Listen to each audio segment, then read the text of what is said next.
ನಮಸ್ಕಾರ ಸ್ನೇಹಿತರೆ. ಸಚಿವ ಡಿ ಸುಧಾಕರ್ ಆರೋಗ್ಯ ತುಂಬಾ ಗಂಭೀರವಾಗಿದೆ. ಹಾಗಾದ್ರೆ ಅವರ ಆರೋಗ್ಯಕ್ಕೆ ಸಡನ್ ಆಗಿ ಆಗಿದ್ದೇನು? ಸುಧಾಕರ್ ರಾಜಕೀಯದಲ್ಲಿ ಬೆಳೆದಿದ್ದು ಹೇಗೆ? ಹುಟ್ಟೂರು ಬಿಟ್ಟು ಹಿರಿಯೂರನ್ನೇ ಆಯ್ಕೆ ಮಾಡಿಕೊಂಡಿದ್ದು ಯಾಕೆ? ಹೆಂಡತಿ ಮಕ್ಕಳು ಯಾರು? ಆಸ್ತಿ ಎಷ್ಟಿದೆ? ಎಷ್ಟು ಸಲ ಶಾಸಕರಾಗಿ ಆಯ್ಕೆ ಆಗಿದ್ದಾರೆ? ಎಲ್ಲವನ್ನ ಈ ವಿಡಿಯೋದಲ್ಲಿ ಡೀಟೇಲ್ ಆಗಿ ಹೇಳ್ತೀವಿ. ಅದಕ್ಕೂ ಮುನ್ನ ನೀವಿನ್ನೂ ನಮ್ಮ ಚಾನಲ್ಗೆ ಸಬ್ಸ್ಕ್ರೈಬ್ ಆಗಿಲ್ಲ ಅಂದ್ರೆ ಈಗಲೇ ಆಗಿ ನಮಗೆ ಸಪೋರ್ಟ್ ಮಾಡಿ. ನಿಮ್ಮ ಬೆಂಬಲ ನಮಗೆ ತುಂಬಾ ಮುಖ್ಯ. ಡಿ ಸುಧಾಕರ್ ಆರಂಭಿಕ ಜೀವನ. ಡಿ ಸುಧಾಕರ್ 1961ರ ಮಾರ್ಚ್ 28ರಂದು ಜನಿಸಿದ್ರು. ಚಿತ್ರದುರ್ಗ ಜಿಲ್ಲೆಯ ಚಳ್ಳಕೆರೆ ಇವರ ಹುಟ್ಟೂರು. ಇವರದ್ದು ಜೈನ ಸಮುದಾಯವಾಗಿದ್ದು ತಂದೆ ದಶರಥಯ್ಯ. ಅನುಕೂಲಸ್ಥ ಕುಟುಂಬವೇ ಆಗಿದ್ರಿಂದ ಸುಧಾಕರ್ ಬಾಲ್ಯ ಜೀವನ ಆರಾಮದಾಯಕವಾಗಿಯೇ ಇತ್ತು. ಚಿತ್ರದುರ್ಗ ಜಿಲ್ಲೆಯಲ್ಲೇ PUCಯನ್ನ ಕಂಪ್ಲೀಟ್ ಮಾಡಿದ್ರು. ನಂತರ 1981ರಲ್ಲಿ ಶಿವಮೊಗ್ಗದ ನ್ಯಾಷನಲ್ ಕಾಲೇಜಿನಲ್ಲಿ BCom ಪದವಿ ಪಡ್ಕೊಂಡ್ರು. ಡಿಗ್ರಿ ಮುಗಿದ ಮೇಲೆ ಉದ್ಯಮಕ್ಕೆ ಕೈ ಹಾಕಿ ಯಶಸ್ಸು ಕಂಡ್ರು. ರಾಜಕೀಯಕ್ಕೆ ಬಂದಿದ್ದು ಹೇಗೆ? ಡಿ ಸುಧಾಕರ್ ಚಿಕ್ಕಪ್ಪ ಎನ್ ಜಯಣ್ಣ ರಾಜಕೀಯದಲ್ಲಿ ತೊಡಗಿಸಿಕೊಂಡಿದ್ರು. ಚಳ್ಳಕೆರೆ ವಿಧಾನಸಭೆ ಕ್ಷೇತ್ರದಿಂದ 1978 ಮತ್ತು 1989ರಲ್ಲಿ ಎರಡೆರಡು ಸಲ ಗೆದ್ದು ಶಾಸಕರಾಗಿದ್ರು. ಚಿಕ್ಕಪ್ಪನ ಹಿಂದೆ ನಿಂತು ಡಿ ಸುಧಾಕರ್ ಕೂಡ ಎಲ್ಲ ಉಸ್ತುವಾರಿಯನ್ನ ನೋಡಿಕೊಳ್ತಿದ್ರು. ಕಾಲ ಕಳೆದಂತೆ ಇವರು ಕೂಡ ರಾಜಕೀಯದಲ್ಲಿ ತೊಡಗಿಸಿಕೊಂಡ್ರು. ಕಾಂಗ್ರೆಸ್ನಲ್ಲಿ ಗುರುತಿಸಿಕೊಂಡು ಹಂತ ಹಂತವಾಗಿ ಬೆಳೀತಾ ಬಂದ್ರು. 2004ರ ವಿಧಾನಸಭೆ ಚುನಾವಣೆಯಲ್ಲಿ ಚಳ್ಳಕೆರೆ ಕ್ಷೇತ್ರದಲ್ಲಿ ಸುಧಾಕರ್ಗೆ ಕಾಂಗ್ರೆಸ್ ಟಿಕೆಟ್ ಕೊಡ್ತು. ಮೊದಲ ಚುನಾವಣೆಯಲ್ಲೇ 47,000ಕ್ಕೂ ಹೆಚ್ಚು ಮತಗಳನ್ನ ಪಡ್ಕೊಂಡು ವಿನ್ ಆಗ್ಬಿಟ್ರು. ಹೀಗೆ ಡಿ ಸುಧಾಕರ್ ಮೊದಲ ಬಾರಿಗೆ ವಿಧಾನಸಭೆ ಮೆಟ್ಟಿಲೇರಿದ್ರು. ಹಿರಿಯೂರಿಗೆ ವಲಸೆ ಬಂದಿದ್ದು ಯಾಕೆ? 2008ರಲ್ಲಿ ಕ್ಷೇತ್ರಗಳ ಮರು ವಿಂಗಡಣೆ ಆಯಿತು. ಆಗ ಚಳ್ಳಕೆರೆ ವಿಧಾನಸಭೆ ಕ್ಷೇತ್ರ ST ಮೀಸಲು ಕ್ಷೇತ್ರವಾಗಿ ಬದಲಾಯಿತು. ಡಿ ಸುಧಾಕರ್ ಜೈನ ಧರ್ಮಕ್ಕೆ ಸೇರಿದ್ದರಿಂದ ಸ್ಪರ್ಧಿಸಲು ಅವಕಾಶ ಇರಲಿಲ್ಲ. ಹೀಗಾಗಿ 2008ರ ವಿಧಾನಸಭೆ ಚುನಾವಣೆಯಲ್ಲಿ ಹಿರಿಯೂರು ಕ್ಷೇತ್ರಕ್ಕೆ ವಲಸೆ ಹೋದ್ರು. ಆದ್ರೆ ಅಲ್ಲಿ ಕಾಂಗ್ರೆಸ್ ಟಿಕೆಟ್ ಸಿಗಲಿಲ್ಲ. ಹೀಗಾಗಿ ಸುಧಾಕರ್ ಪಕ್ಷೇತರವಾಗಿ ಸ್ಪರ್ಧಿಸಿದ್ರು. ಆಶ್ಚರ್ಯ ಎಂಬಂತೆ 16,000ಕ್ಕೂ ಅಧಿಕ ಮತಗಳ ಅಂತರದಲ್ಲಿ ವಿನ್ ಆದ್ರು. ಕಾಂಗ್ರೆಸ್ ಅಭ್ಯರ್ಥಿ 5ನೇ ಪ್ಲೇಸ್ಗೆ ತಳ್ಳಲ್ಪಟ್ರು. ನಂತರ ರೆಡ್ಡಿಯ ಆಪರೇಷನ್ ಕಮಲಕ್ಕೆ ಒಳಗಾಗಿ ಬಿಜೆಪಿ ಜೊತೆ ಕೈ ಜೋಡಿಸಿದ್ರು. ಬಿಜೆಪಿ ಸರ್ಕಾರದಲ್ಲಿ ಸಚಿವ ಸ್ಥಾನವು ಒಲಿದು ಬಂತು. ಸಮಾಜ ಕಲ್ಯಾಣ ಇಲಾಖೆ ಸಚಿವರಾಗಿ ಕೆಲಸ ಮಾಡಿದ್ರು. ಆದರೆ 2011ರಲ್ಲಿ ಸಚಿವ ಸ್ಥಾನಕ್ಕೆ ರಾಜೀನಾಮೆ ಕೊಟ್ಟು ಶಾಸಕರಾಗಿ ಮುಂದುವರಿದ್ರು.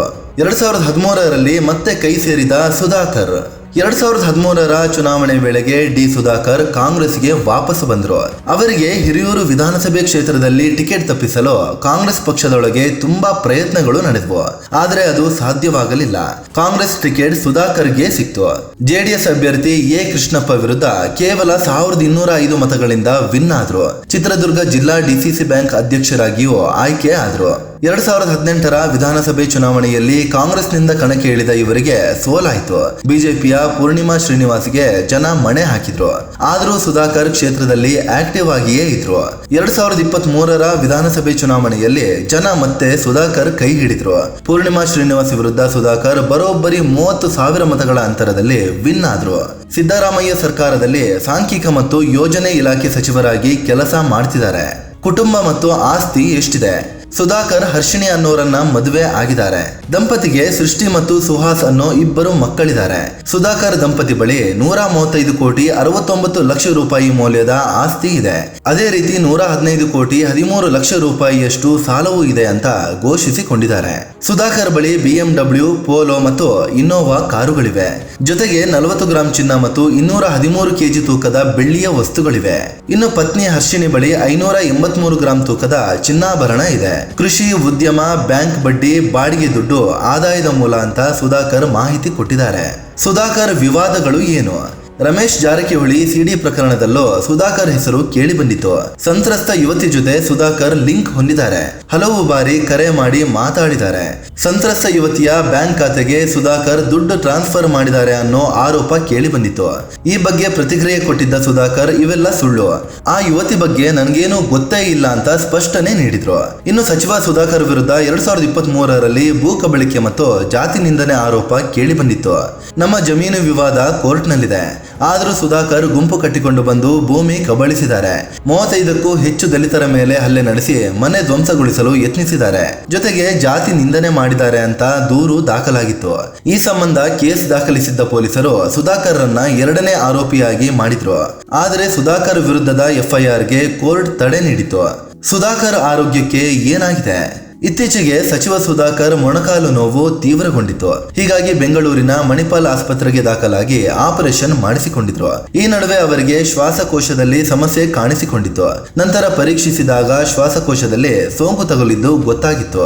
ಚಿಕಿತ್ಸೆ ನೀಡಿದ್ರು ಸೋಂಕು ಕಂಟ್ರೋಲ್ಗೆ ಬಾರದ ಕಾರಣ 2 ದಿನಗಳ ಹಿಂದೆ ಕಿಮ್ಸ್ ಆಸ್ಪತ್ರೆಗೆ ದಾಖಲಿಸಲಾಗಿದೆ. ಆದರೂ ಪರಿಸ್ಥಿತಿ ಗಂಭೀರವಾಗಿದ್ದು ಸುಧಾಕರ್ ದೇಹ ಚಿಕಿತ್ಸೆಗೆ ಸ್ಪಂದಿಸುತ್ತಿಲ್ಲ. ಹೀಗಾಗಿ ಐಸಿಯುನಲ್ಲಿ ಇಟ್ಟು ವೈದ್ಯರ ತಂಡ ನಿಗಾ ವಹಿಸಿದೆ.